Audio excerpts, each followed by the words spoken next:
guys, welcome back to my channel. Today I'm going to talk about how I save money to come to Japan. I get this question fairly often. People want to know how expensive Tokyo is and how much they should save. And it all depends on your circumstance, I guess.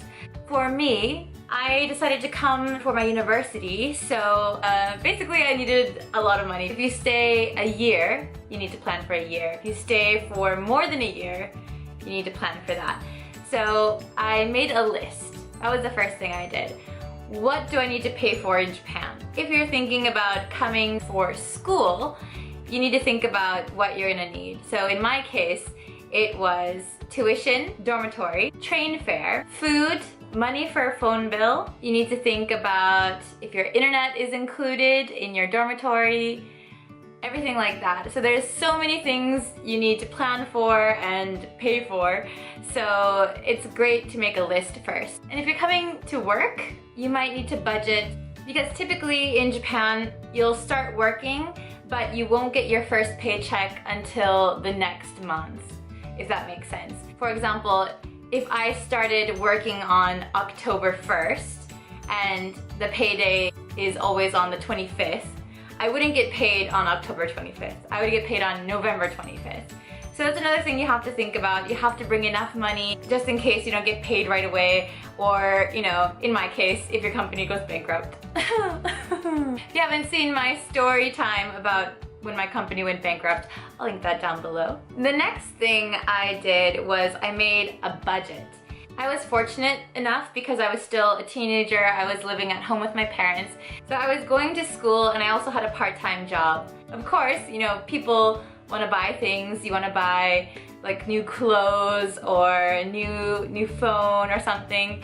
So I prioritized everything. I decided to put a certain percentage away for saving for going to Japan, and another certain percentage was what I could spend freely.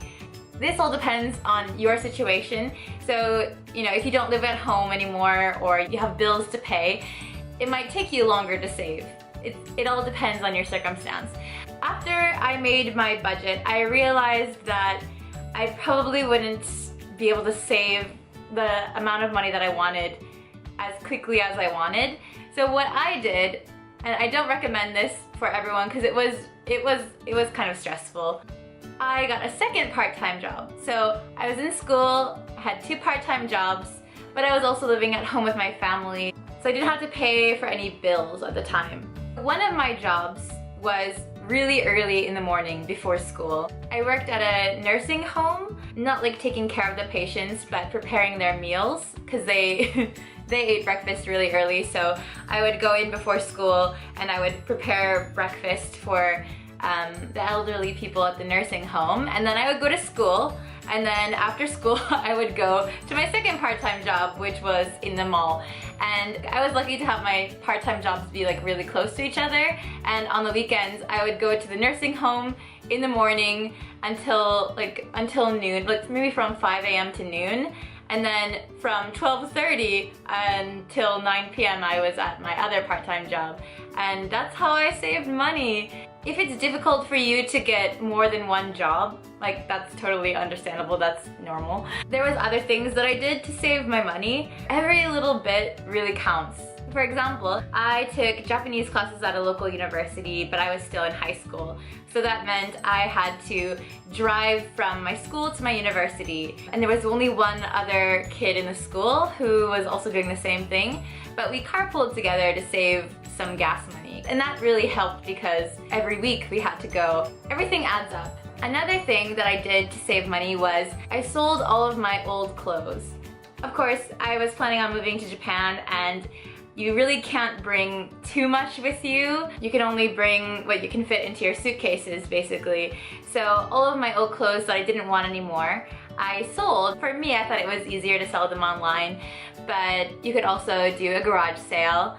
I also sold my old books, some of my old video games, basically anything that I wouldn't be needing or that I hadn't used in a long time. And that money was like really helpful. I think I used that money to pay for my plane ticket, and yeah, that was really helpful.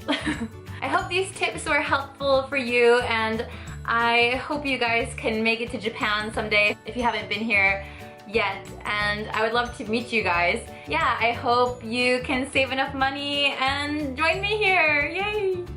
If you have any other suggestions for videos, or if you have any questions about life in Japan or how much it is or how to save money, anything like that, leave it down below. I'll try to answer your questions as best as possible, or I might make a video. And as always, my Instagram, TokyoBriBri, is linked down below. Thank you for watching, and thank you for leaving comments, and thank you. I'll see you in my next video. Bye!